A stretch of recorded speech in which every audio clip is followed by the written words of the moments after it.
Here is a video from today's event, India's Independence Day, 15th August.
Now I would like to invite Ambassador His Excellency Manish Prabhaji to deliver his address.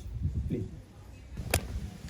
Good afternoon, Namaste, Excellencies, esteemed colleagues from the Diplomatic Corps, distinguished guests, ladies and gentlemen.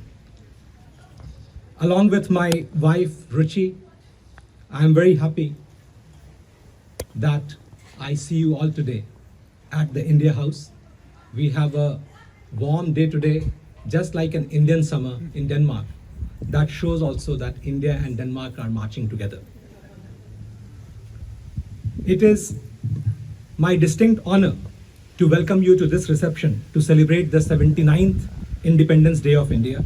Your presence here as friends of India is deeply valued by us, and I am grateful for your participation.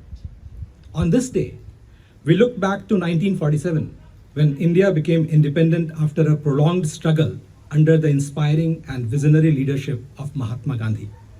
We have countless heroes of our independence, but it is to be underlined that it was a mass movement involving millions of Indians, which largely remained non-violent and insisted on nothing but the truth, what Mahatma Gandhi called Satyagraha. Since its independence, India has firmly put itself on the path of progress and development with peace and a message of friendship to the world. India would like to make constructive and positive contribution to the global issues facing all of us and help make the world a better place. It is in this spirit that India and Denmark work together. Indo-Danish contacts have a deep history dating back to at least 3 centuries or more. Last year, India and Denmark celebrated the 75th anniversary of the establishment of their diplomatic relations. 5 years ago, we embarked on our Green Strategic Partnership, a first of its kind for both the countries, conscious of the fact that green transition is urgently needed in the world. With the world's largest population and the fastest growing major economy, India provides the opportunity for Danish green technologies to be implemented on a large scale. Prime Minister Shri Narendra Modi and Prime Minister Ms. Mette Frederiksen have remained in close touch. The leadership of both the countries has demonstrated a strong political will for India-Denmark Green Strategic Partnership to flourish, which includes close cooperation in trade and services, green technologies and innovation, research and education, and people-to-people contacts.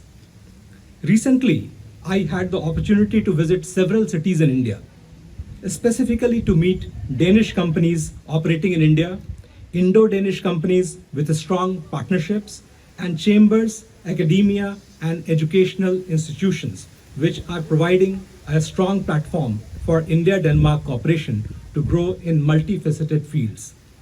Almost every large Danish company is present in India, has invested in India, and has a positive outlook towards the large and growing market of middle-class consumption of India.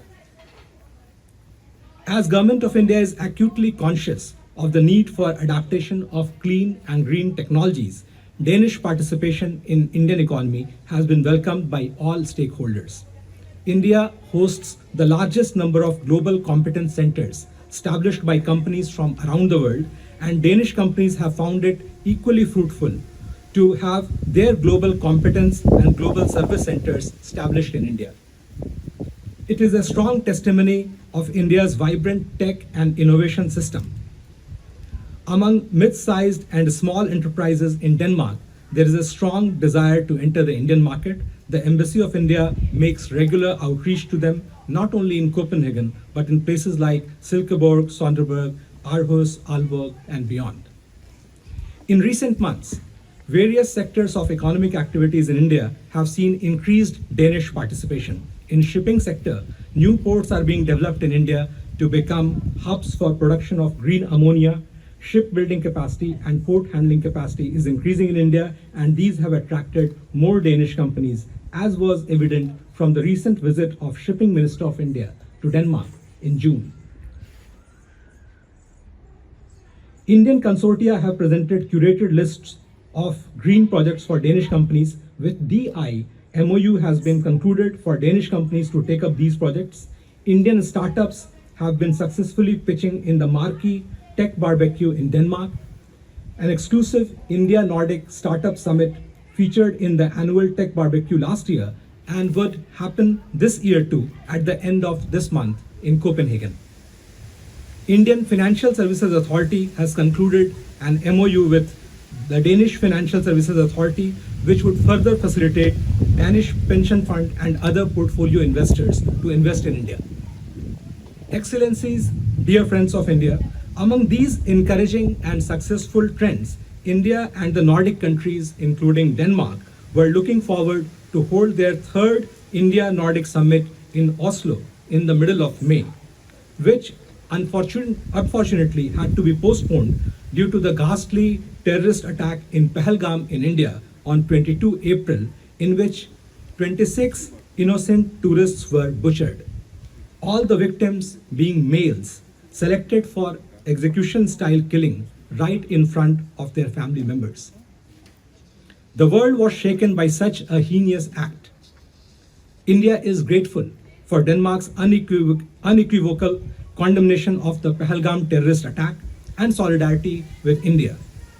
In the aftermath of such a cowardly act of cross-border terrorism, India launched Operation Sindoor and achieved its objectives in destroying several centers of terrorist recruitment and training across the border. Operation Sindoor continues. India is resolved to fight the scourge of terrorism and seeks global cooperation to combat this menace to humanity. In this backdrop, External Affairs Minister of India, Dr. S. Jaishankar, visited Denmark in May and had very useful and productive meetings with Denmark's leadership. The visit provided an opportunity to convey India's appreciation for Denmark's solidarity and support in combating terrorism. Various meetings held also advanced the agenda of the Green Strategic Partnership. At the end of May, an all-party delegation sent by the Parliament of India to various capitals of the world also visited Denmark and briefed the leadership of the Danish Parliament, Foreign Policy Committee members, and other influential opinion makers on the continued menace of cross-border terrorism faced by India and the need for global solidarity in the fight against terrorism, including in the United Nations. The continued geopolitical tensions in the world have now taken different facets. Last week, Prime Minister of India had telephonic conversations with both President Zelensky and President Putin regarding the situation in Ukraine. A peaceful and diplomatic solution would be in the best interest of all, including for the countries of the global south, which have faced increased uncertainty with regard to the prices of fuel and fertilizers. India has always opposed unilateral sanctions. The huge needs of energy of India for its people and its economy should be taken as a factor for consideration. Rapidly changing tariff regimes and uncertainty created by it is further creating difficulties for the global trading regime, especially for the developing countries of the global south.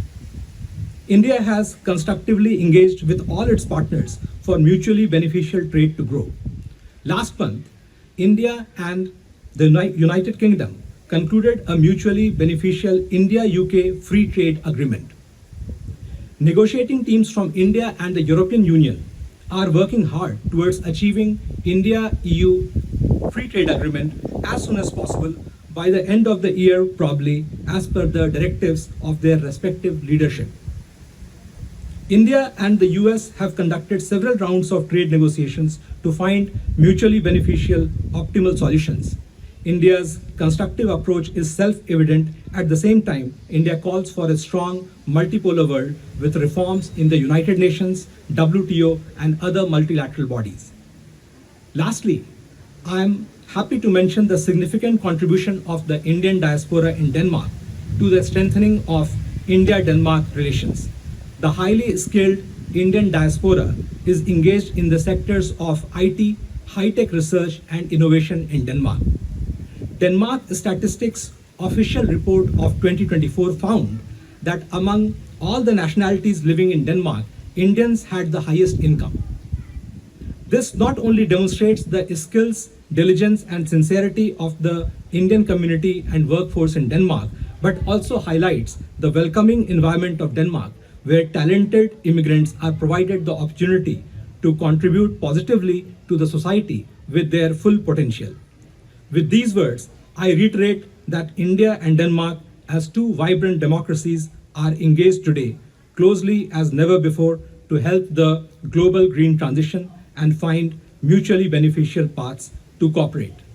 I thank you all for joining us this evening and provide your support and your friendship to India and to Denmark. Thank you all. Thanks for watching Indiavision. Give us a thumbs up and please subscribe to our channel. All comments are welcome. Hope to see you soon.